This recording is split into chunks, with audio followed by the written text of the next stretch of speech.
welcome back to another exciting episode of Careful Boys. Oh, hey, be careful. Stay careful, boys. And we got Walter here today. Hey. Yeah. Walter? What's up, man? What's up, Walter? Where are you from, Walter? I'm from Fullerton.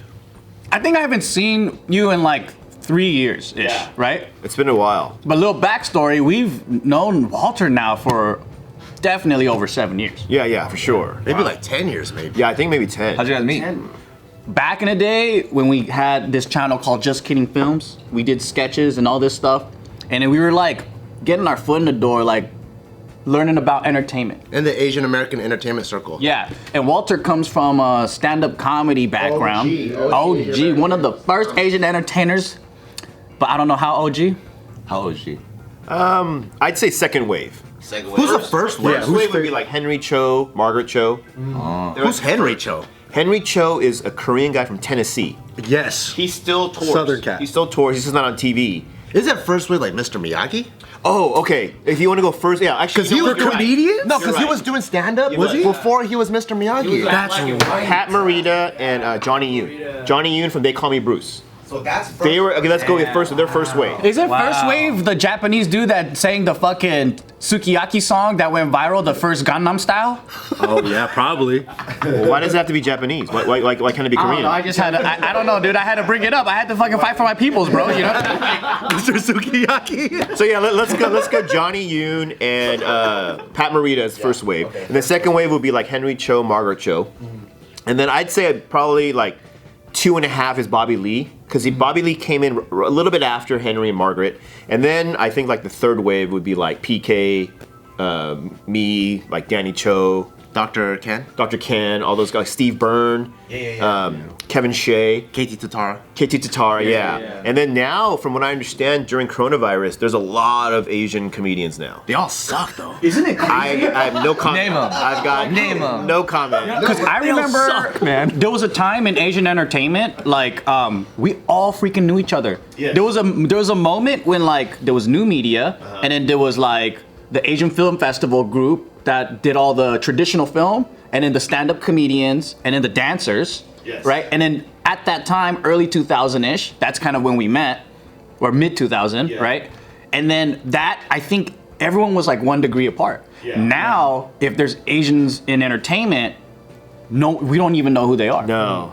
And I think it stems from the whole, and I don't want to like paint Asians all in the same brush, but like we have our pride and we all want to be the boss. Whereas like you get other Koreans. ethnicities, Koreans basically. I didn't want to say Koreans out loud because then Joe would get all excited. He's like, "This is why we occupied your country." We all want to be the boss, you know? And so like other ethnicities, gay people, they're fine working with under other people and they thrive. But like with Asians, it's like, oh, they set up this company, I'm gonna set up my own. Rather than working for somebody else, I want to set up my own. And then, so now there's It's like, JK, I'm gonna set up my own, bro. So that's my own personal theory. I could be wrong, but I'm hardly ever wrong. So. Out of the new wave ones, I like Ronnie Chang a lot. Oh yeah, Ronnie. Yes, I don't know when Ronnie started because he started in another country, so we usually don't count them. Because he's from Australia. Yeah. As Asian American. He could be first wave out there. He could have started Asian men second or don't third like wave. Asian Australians. You know? Yeah. We got beef. There's beef. The only Australians I like that are Korean are Jenny and Rose. Such a small like. and they're in Blackpink. Shout out to Blackpink. Ajashi Blink right here. Yeah, but we don't count other countries because it's different. The stand-up world's different. Yeah. It's just America obviously is the pinnacle of usually entertainment, and stand-up is a lot more difficult here. Whereas other countries, I'm not gonna say it's easier, but for Asians, it's probably a little bit. It's more difficult here, just in anything. Because if I lived in, let's say, Hong Kong, granted there's only like 1 or 2 clubs. There's not as many comedians, but here you have to deal with everyone. I mean, there's thousands of comedians just in LA alone, and so getting stage time it's a lot more difficult. What have you seen that's changed over? Have you been doing comedy for 20 years? Professionally, I want to say I'm bad with time, but professionally, I want to say a little under 10 years. Professionally speaking, yeah. Because you used to host Chocolate Sundays at Laugh. I didn't host. No, I'm a regular Chocolate Sundays. That's kind of like how I got my start. Is kind of getting on chocolate sundaes. Back then, You're like the token Asian guy among the black. now I think there's a few, but like back then. Were you the punching bag? I think you had to be in a comedy world. It's cutthroat out there, yo. Because you know the way I am, yeah. I don't know. What question is that, bro? What are you, punching bag? Were you the bitch of the group?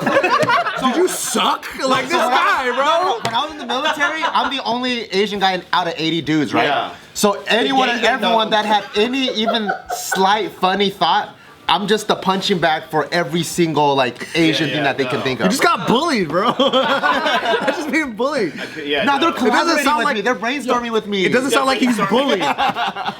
Bart's going home. He's like, yo, like I've been coming up with jokes with my platoon, dude. Yeah. They're super- They're all Asian jokes, dude. They're all small dick jokes. They got this whole bit called Ching Chong. I'm the star. Yeah. They pull their eyes back and everything. It's so fun. They added Kwan, Ching Chong Kwan. That's what they.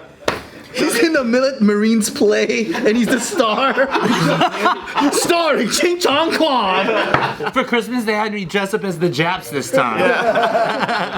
And they chase me around the base. These fucking war reenactments. It's 80 dudes fighting against one Jap. He's like, dude, but there's diversity. I get to play the Chinese guy, the Japanese guy, the Korean guy, the Vietnamese guy. It's awesome. Bart's like, next year I get to be Genghis Khan. But no, they didn't do that to me. I don't know. I assume a room full of comics, you're just fucking around all day. For black comics, you know, they would say stuff about liquor stores and stuff, and like, you know, they're like, you know, why you guys not follow us around? Like, because you guys never buy anything. You got clapped back. They're like, stop having your cousin steal stuff. We won't follow you. It's simple. Like, that's, you know, I always hit back. I'm sure stereotypically yellow people don't hit back. Yeah. Because we're, you know, culturally we're not brought up that way. Yeah. But like, I would hit back. But comedy is a different game. You have to. Right? Yeah. Well, Well, it depends on the style of comedy because that's why I actually liked Walter. And then we're just like, dude, we got to bring him on JK. We got to do sketches with them because we actually saw one of your shows. I don't know where. I think it was when PK did the Asian night. But Laugh Factory, probably, Right? yeah. And then you stood out like amongst all the other Asian comics because I grew up and my favorite comics were actually black stand-up comics. Like I didn't really get white humor and all that, and that's probably why my humor was more like urban and stuff. We have a joke. Yeah, he's a black comic. Inside. Yeah, inside, he's a black comic. His jokes, his sensibility, black comic. All my favorite stand-up From the comedians. 70s though. Yeah, he's pacing up and down the stage, yo. It's- Eddie Murphy, yeah, dude. Like I studied Richard Pryor, like all that, and then so like your style was more like, oh, dude, you remind me of like the Asian guys that I grew up around. It's like we grew up around like black and Mexican, and this is our humor. And all the other Asian stand-ups, I didn't relate with them because I'm like, yeah. I don't know. It's a different kind of comedy. I don't know what you guys are talking about. And then so I think like with me and Bart too, we're like, oh, we got to bring Walter on because it's different, right? Like you represented that kind of Asian versus like, Especially from back then too. Like you're already like a strong presence Yeah. and hitting back from back then. So that was really cool. Why'd you ask him if he was the punching bag? Well, you don't have to be, I mean, it's not a bad thing. I don't know, man. Depending on who you ask. he's a punching bag that punches back, dude. I didn't say punching bag. I said punching back. How has comedy changed on the last 10, 15 years? You know, yes, people are more sensitive now. Oh, and I was gonna ask that. Like, how does that work? Because I hear from so many stand-ups that like it's more of a difficult space. Like people quit going to universities and doing shows there. Yeah. And even for us too, like we had to change our style. Yeah. Yeah. It's like, okay, We're the careful boys now. Yeah, you gotta be careful. Like someone tried to cancel me. Really? But what's funny is like I'm nowhere big enough to be canceled, so I think it fell on deaf ears. Cancel you in real life? Can't you just tell me shut the fuck up? Well, no. So I would have. So I did a joke. Well, it didn't start out this way, but like the host, I didn't know what ethnicity she was. It was an Asian show, and so I was like, oh, are you Chinese? Are you like Southeast Asian or what? And she didn't really respond, so I was just like, oh, well. I just started talking about Southeast Asian women, like Vietnamese women, like they always want to upgrade. So they want to get one of the big three, which is Chinese, Japanese, Korean. You know, and then Big three, dude. What are the conglomerates? How do you feel about this? I also want one of the big three. But you ended up getting with an Aussie. Yeah. Is that a downgrade? I don't know. It's down under. Yeah. See, there it is, bro. Another one. I'm gonna clean this guy, dude. I can still dream. Today's video is brought to you by Feels. CBD isn't about what you feel, it's about what you do not feel, such as stress, anxiety, pain, and all this crazy stuff. It's like, do you ever wonder, what would you do when you're freaking out because you were out snowboarding all day? Because you know, snowboarding season is right now, and you guys are out on the slopes, and you're like, oh my God, I'm so excited.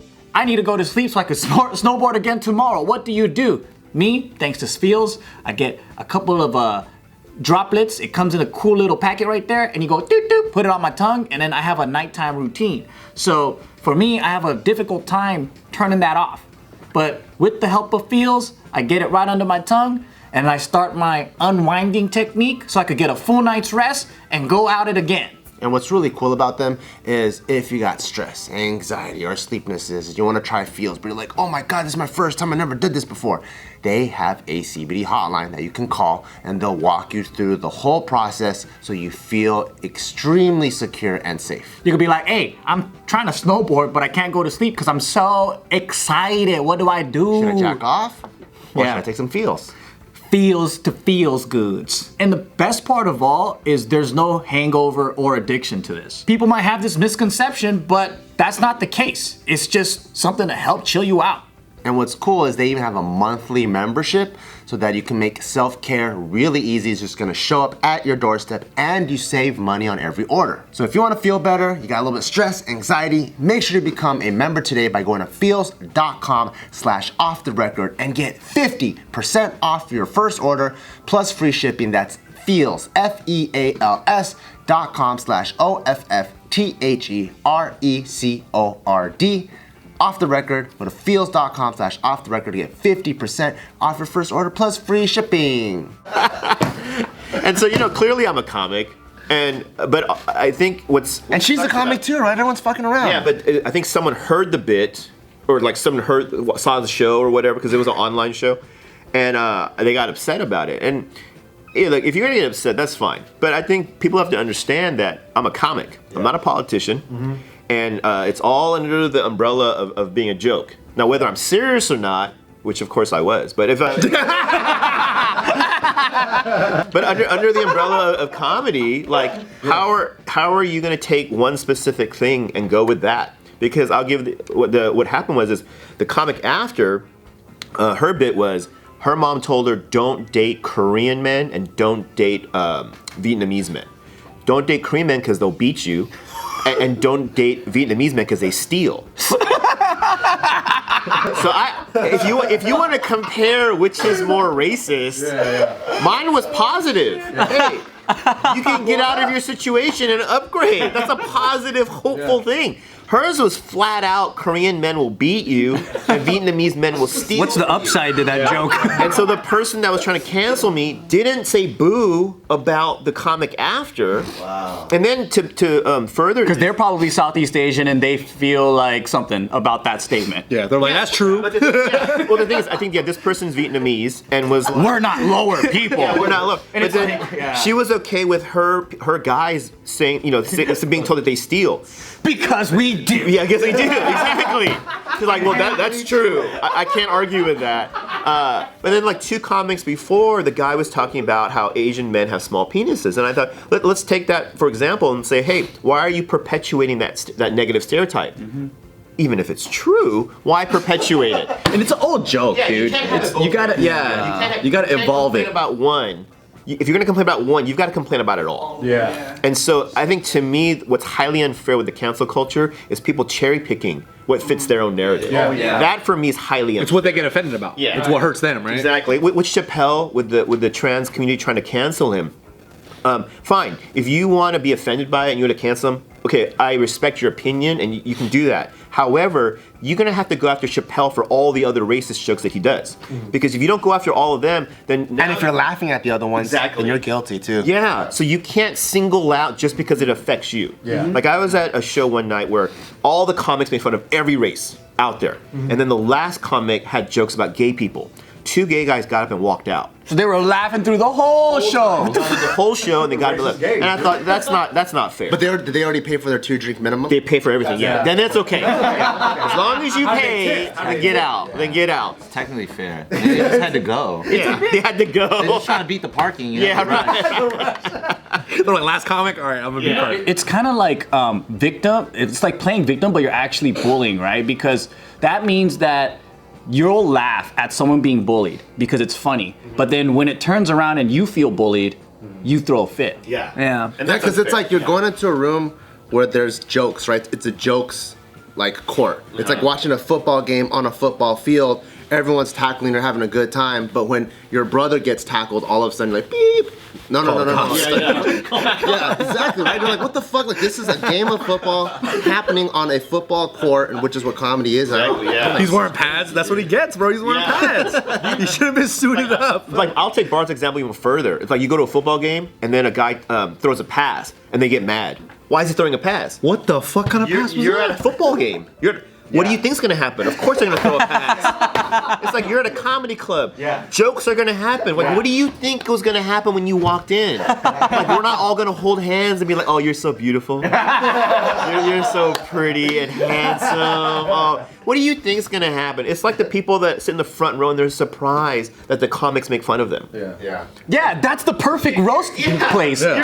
People sit there on purpose because they want to get. That's like the Shamu splash zone. That's what it is. I got wet sitting here. Lock up the whale. Lock him up. I hate SeaWorld. Giant signs that says "You will get wet." Yeah. They're selling ponchos to you guys. What are those for? Why do we need them?